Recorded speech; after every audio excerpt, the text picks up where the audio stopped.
I remember leaving, and I was thinking it was like Sunday or something, and they were like, "Dude, it's Tuesday."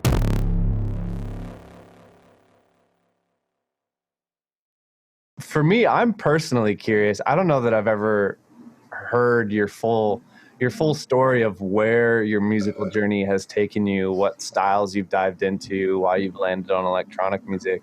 I would love personally to hear where you've come from and any insights you've gained from all of that experience. Oh, geez, sure. Yeah, I'll try to keep it brief. So I loved music since I was a kid. That was my thing, right? I would come home from school and just lie on the floor and dating myself, but at the time it was records, right? So I would just lie on the floor and listen to Led Zeppelin or Jimi Hendrix or Pink Floyd and just look at the album cover and read the lyrics and I took up guitar when I was 14 years old, and basically then I learned by ear, and my parents, saw that I was figuring it out by myself with no help, and they were like, "Oh, would you like for some lessons?" And I was like, "Hell yeah, I'd love some lessons." And so I went to, there was a guitar store in town, and they were Catalano's it was, and he would gave me guitar lessons.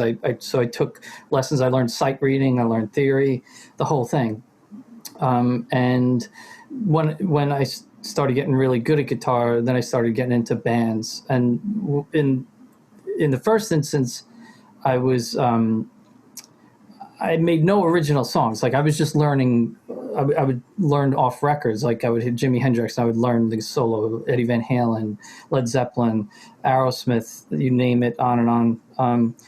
And I would just learn it by ear. And then I would get into these bands, these cover bands, and would play cover songs. And then when I was in college, when I got to college, it was good money, actually. Well, it was good for many reasons. It was a good way to meet girls, but it was also it was fun as hell. You go to the bar and you're the center of attention. Everybody's there to watch you guys, and the weird thing is fans started to develop for cover bands. It was weird. We weren't playing any original music, and people would come to the bars they'd hear we were playing, and they'd come to the bars and stuff. And so at the time, it was in the grunge era. So we were playing Pearl Jam, Alice in Chains, Nirvana, Red Hot Chili Peppers. To name a 90s band, that was our set. Nine Inch Nails, just name a 90s band. That's what we were playing at the bar. And we made good money. When we packed the bar out, at one point we were bringing so many people to the bar because basically everybody from the college would just come to the bar, and the bar would pack out wall to wall. And we negotiated a split of the bar. So they gave us a percentage of the bar at the end of the night. And, we would walk home with $1,200 each or something like that. What the fuck? Yeah. Those were the days, eh? Yeah, it was crazy. It was crazy. That is so good. But that was at the peak of the time, right? So things started going downhill because people just started they didn't want to keep doing the same thing. They eventually got bored of it, and less people started coming, and it was so interesting. I remember it was yesterday. When you pack out a bar, the owners love you. Everybody loves you. The people love you. The owners love you. Everybody's making money. Everybody's happy. But then when less and less people start showing up, it's at the end of the night, the owners hate you. They're what do you do? There's nobody come. Nobody's coming. We don't like you anymore. They just say rude stuff to you because they were depending on you for the income, right? And then if people weren't showing up, then you'd get scolded at the end of the night and stuff like that. And so yeah, the times were good, but then they got bad, and then we would play house parties and beach parties and stuff like that.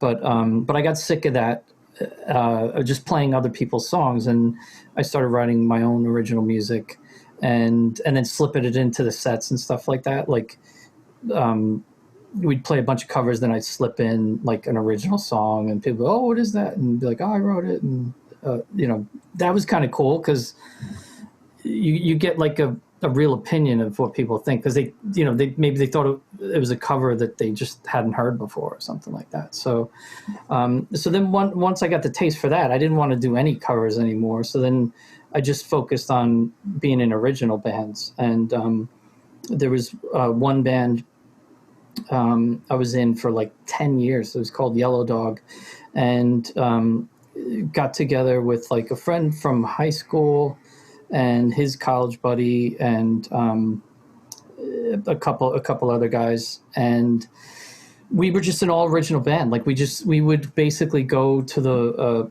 one of the guitar player had like a cabin in the woods, and we would go to his house, and the whole weekend we would just workshop stuff. We would sit there with the acoustic guitars and just like come up with songs and then record them, do like demo tapes.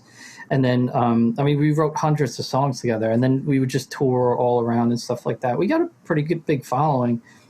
We started packing out bars with the original band, which was cool.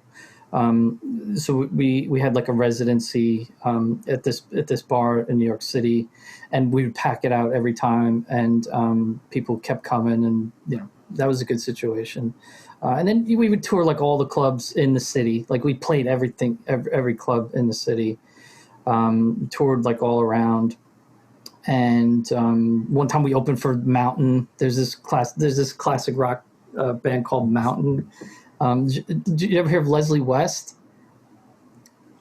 No. Nope. Is he from that band? I've heard of the band. The band, like, so the big hit is like Mississippi Queen. Right. Oh, Mississippi Queen. So like we opened for him. That was like our big moment. We opened for him. He was a jerk, by the way. Like total jerk. Like it was disappointing because like how like when you admire somebody and then you meet them and you're like, oh, I wish I never met them because this guy's a dick. Yeah. Yep. Yeah. He was just like, he was so rude to his guitar tech. Like if something would go wrong with his guitar pedals, like he would like, get out here, you son of a bitch, and fix this guitar thing. Like in the middle of the show, like everybody notices, like, like, and the poor guy would come out on stage, like, covering himself because he's probably used to getting like beaten by Leslie West, and he was just like, you son of a bitch, like don't make this happen again. Like he was awful. I don't understand how people like that can. He was awful. It's terrible. Fucking get to that level, treating people like that, Yeah, just an aside for a person that's been yelled at by somebody else on stage for something that wasn't my fault. Don't ever do that. If you're like, especially for all our listeners, you'll be out DJing somewhere and some malfunction will happen and you might get angry, you might get scared, you might turn around and want to yell at somebody. Just don't do it. Everybody in the crowd will be like, just like Sean was now, oh, this guy sucks as a person, even though I liked his music. I don't think I'm going to come see him anymore because this was a really awkward moment in the middle of a good night. Just don't do that. Be nice to people. Even if it was their fault. They're working to fix it. There's a video of Skrillex's like DJ messing up mid-set. I think it was Skrillex. And he's just like, hey! And the whole crowd's like, hey! And then they just had a good time about it. And that's how you do it. That's so true. Like even like Zed's Dead, like at Shambhala, like completely fucked the pre-drop. Like they were supposed to bring in they brought in the wrong fader and it was silence when like they were like hyping the crowd up and then it was just silence and the guy was just like let's run that one again, and everyone was like, yeah, that no one was mad. Like, no. You just acknowledge it and move on. Yeah. The guy that turns around and like fucking throws his hands up like, it wasn't me, what the fuck? You're like, come on, bro. No one cares. Just get on with it, you know? The coolest thing about live shows is like those moments when mistakes happen, right? Because it's like it's memorable and people enjoy that. It's not like they don't like think less of you because of it. It's just like, oh, it's just entertaining, right? So like, don't take yourself too seriously. Don't be mean to other people. Just like make it like a joke and play it off and keep going. If anything, it's kind of inspiring. Like, I know growing up watching guitar players play, like when they just horrendously mess it up, you're like, oh, thank God, he's human too. Like, I have a chance here. Yeah. Maybe he's just a guitar demigod, not a full-on guitar. Right. I have a chance. Right. But so back to your story, Sean, about how so you came up, you got that to that kind of high water mark with that band of opening for Angry Dude. Yeah. So basically, what we were in that band all the way up until I had. So me and the other guitar player had our first kids at the same time. Like mine, Emma was born in August, and his firstborn was born in like October, right? So basically the band just ended, right? It was the logical time for the band to end because we were new dads and that was our complete focus, and there was no time for rehearsals or playing out or anything like that. So so the band came to end. It was a logical end to the band. There was no hard feelings or anything. Everybody just kind of like went on with their lives. And so for a couple of years there, I just focused on being a new dad, and I didn't go into the DAW once in those 2 years. And it was pretty painful. Like I just felt like a little empty, because I always had that outlet, like my whole life, whether it was playing guitar or writing original songs or, there's always music, creativity in my life. And then sorry, not to cut you off, but so you were already producing at this time? You got into producing before your daughter was born? Oh yeah. So the first time I got into producing was when I was 18 years old. Like I produced my first original song like on a 4-track recorder. It was like a 4-track Tascam, and I got into the 4-track and learning that, and then I recorded tons of crappy tunes on that thing. That's how it goes. Yeah, totally. Like if I wouldn't even want you to hear them. It's so embarrassing. Like I wouldn't want you to hear them. We all got those. We all got those, brother. It's so bad. But yeah. So like I was into analog, so recording on analog 4-track until this opportunity came up to work in a post-production studio, and they were on Pro Tools.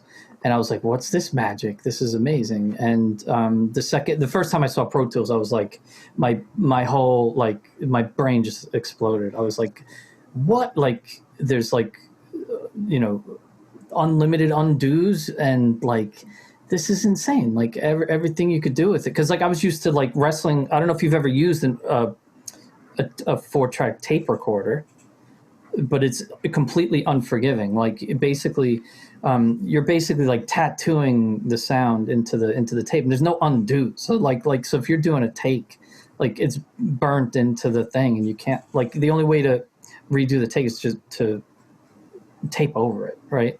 And then the most anxious part is like when you could turn 4 tracks into 6 tracks or 8 tracks if you bounce it. So what bouncing is you collapse the tracks onto 2. So basically the 4 that you've recorded basically get collapsed onto 2, and then you have 2 extra tracks to use. But the thing is, there's no undo. So like when you collapse the tracks and do a recording over it, it's etched in there forever. So talk about nerve-wracking. Like, okay, I want to do a guitar solo, and it's like if you hit a bad note, it's like you can't, it's in there. So it's either do the whole damn song over or just go with it, or try to cover it up or something. Wow, we are blessed to live in these times. For real. Unlimited tracks, unlimited undos, unlimited instances of serum. everybody out there, stop complaining about whatever you were complaining about and just like tip your hat to whoever made your DAW and keep making music. Seriously, like I was like a kid in the candy store because like I was used to wrestling with this damn 4-track recorder where like, you know, it's like walking on a tightrope. Like you're doing a guitar take and it's like you're sweating, like, you know how like on the spot you feel like when you're doing a take? Even in Ableton, like you have unlimited undo, it doesn't matter, but you still have that like anxiety, like, oh, I got to nail this, right? Yeah. It's when you times that practice it 20 times is fine, and then times that by 100. It's like, okay, I'm gonna hit record, and this is gonna get etched into the tape, and there's no undo. So it's like it's like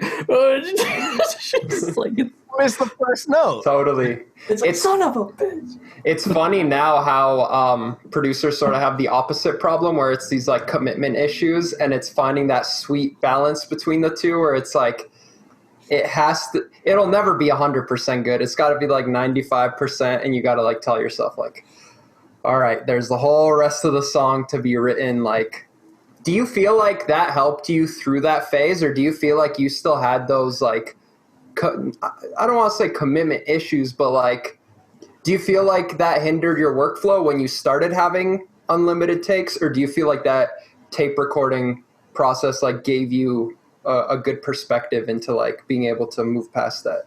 Oh, great question. So having the unlimited, no, I totally bought into the unlimited tracks, and that is like, that became my number one problem. Is like I just put too much shit. I layered because I had the power now. I was like, power, like unlimited tracks, like this. Let me do 10 guitar, like because like, oh, you know, 2 guitar tracks sounds good, but 10 guitar tracks, that's gonna be like the best guitar ever. Like so I'd layer like 10, 12 guitar tracks, and it sounded like shit. And I'm like, wait, how come 12 guitar tracks isn't better than 2 guitar tracks? Like, what's going on? This is a lot of diminishing returns, huh? I have definitely found myself there in my early years where I was like, wait, 2 lead sounds stacked on top of each other sounds good? Let me get 8 lead sounds. They're all presets. None of them work together. They're all sawtooth waves, and let's just stack that shit up. It's huge. It sounds great. Where'd my drums go? Yeah, what? Right. It sounded terrible. So yeah, so like it created new problems for me because like I just threw too much shit in there, and then like I became unable to take anything out because like everything I threw in there I was too attached to. Mm-hmm. So like I just made these like messy layer cakes, messy, terrible layer cakes. They're all goddamn awful. But fast forward to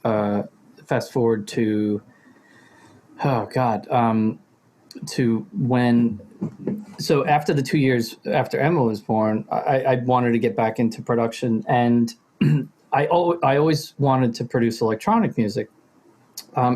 Basically, so in 1993, I lived in England for a year. And like I did the year abroad as part of my college, and I got introduced to the rave scene while I was over there, and like it was just like the best year of my life. It was amazing. Like I would go to all these raves in England in the countryside, like 3-day raves, and it was just life changing, right? Please tell me that these raves were the type where like you got a map point. And like you had to show up to the convenience store, and then that guy would give you the real location of where you were going. Is that what was going down, or is that just like glorified? So that sounds American. So in England, it was just like, I mean, people just went to raves all the time. So like it was not a secret. There was just raves happening all the time. And the first rave I went to was at a friend's house in the countryside. So it was like in the middle of nowhere in England in the countryside, and it was their. So imagine it was like a bunch of students living in this house in the countryside, right? And they had a 3-day rave. Like it started on like a Friday night, and I think it ended on like Tuesday or something. Like it was Jesus Christ. Yeah, it was nuts. It was, but the weird thing is like it felt like one evening because like they had all the they had all the windows like blacked out and stuff like that. So you could kind of like lose track of time. And I remember leaving, and I was thinking it was like Sunday or something, and they were like, "Dude, it's Tuesday." Like, well, they don't say "dude," but hey, yo, mate, Right. mate, it's Tuesday. And I'm like, what? Like, that's impossible. What are you talking about? That's crazy. Yeah. But they went for it. Like, everybody just went for it. It was nuts. It was absolutely nuts. All vinyl. All vinyl DJs, nonstop music. Like the music didn't stop for a second. It was like seamless transitions, nonstop music the whole time. Insanity. It was incredible. And then so there was other raves there, like like festivals. Like you'd go to like these festivals in these big fields, and they'd have tents set up and stuff like that. Each tent would have different music in it and stuff like that. But it was the music was different back then. It was like it was longer. Like, so the songs were longer. Like they 10-minute songs, and they were very drawn out and really long build-ups and really long drops that would last forever. And like I think people had more patience back then. It was more hypnotic. So it was more hypnotic, and people would just be going for it. And plus it's way harder to quick mix on vinyl. Yeah.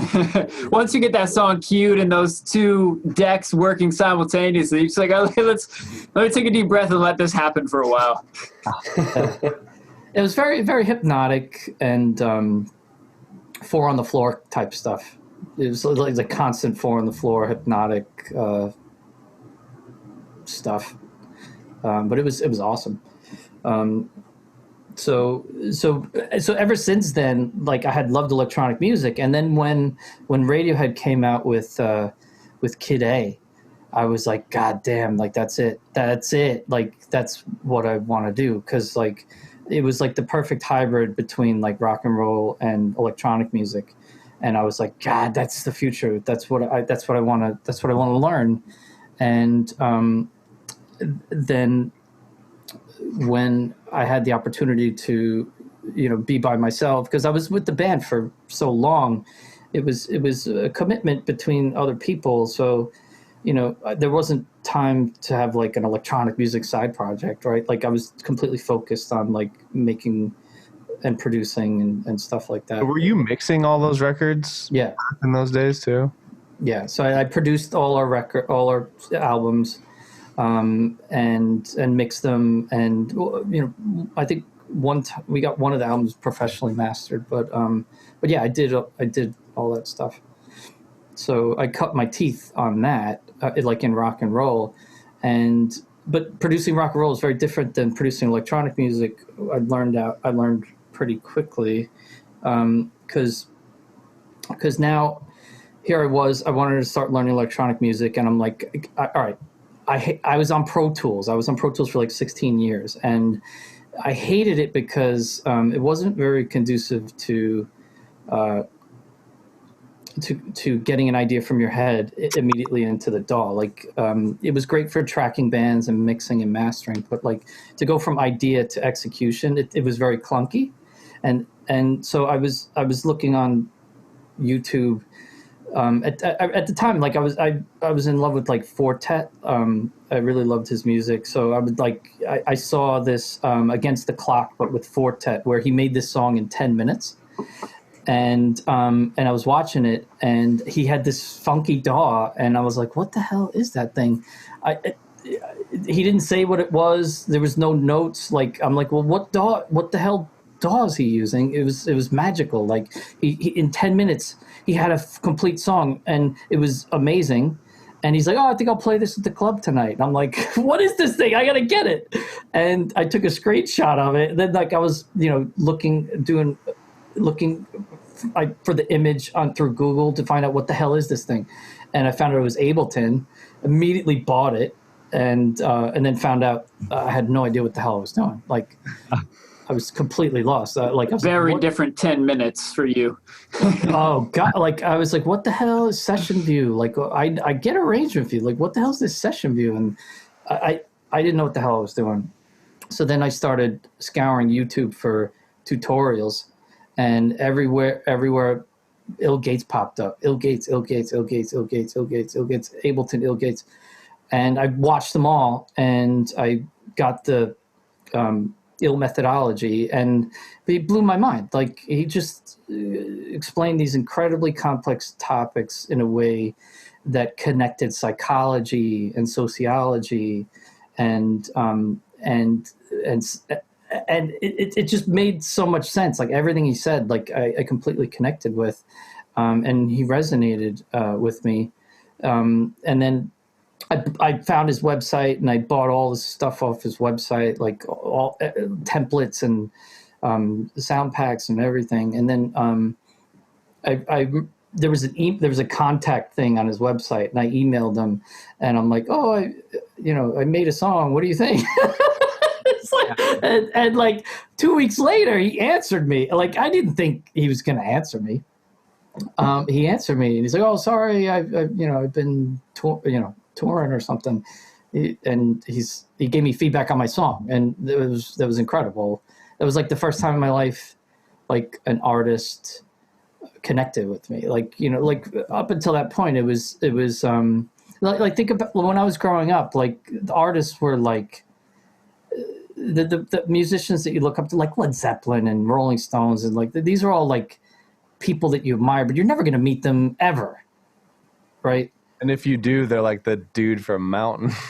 Yeah, and if you do, it's probably a situation where, like, you're backstage and it's like, hi, I love you, like, this is, I love, like, it's nice to, and that's it, right? But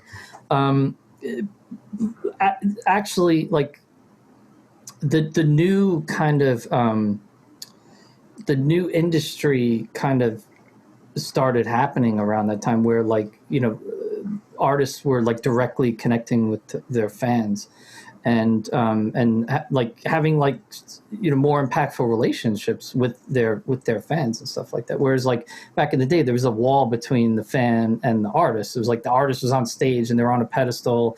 You can't touch them, you can't interact with them, you just admire them. It's like, look, no touch, like, you know what I mean? Yeah, there's a separation between artist and fan, whereas now it's kind of like there's a connection. There's like a direct connection between artists and fans due to social media and the immediate access you have to them and stuff like that. So, so I connected with him, and we would talk back and forth via email, and then he set up a Patreon site, and I remember seeing the video. He launched a video on YouTube saying, like, oh, I have a Patreon, and he explained what Patreon is, and then said, like, I have a top tier, and if you join the top tier, you get one-on-one lessons. And I was like, that moment, like, the light bulb, like, it was, when you have that moment and it's just like, oh, this is it, like, this is that chance, right? I was on a train coming from work, and so I tried to, like, order the thing on my phone, and it wasn't working, and I was freaking out. I was like, I'm gonna miss out. I'm not gonna be like, I get home, I run into the computer, like, I nab it, and I'm like, oh, I got it. Yeah, I get one-on-ones with Ill Gates, and so at that time it was like me, Matter, Timmy from Mindset, Tesko. You were in there at that time, right? Shortly after. I think it filled up once, and then one person left, and then I hopped in. Yeah, I think Moonsplatter was in there. It's basically like the most of the senseis were like the first 12, and then I had one-on-ones with him for 2 years, which were mind blowing. I just had incredible growth during those 2 years. I like it.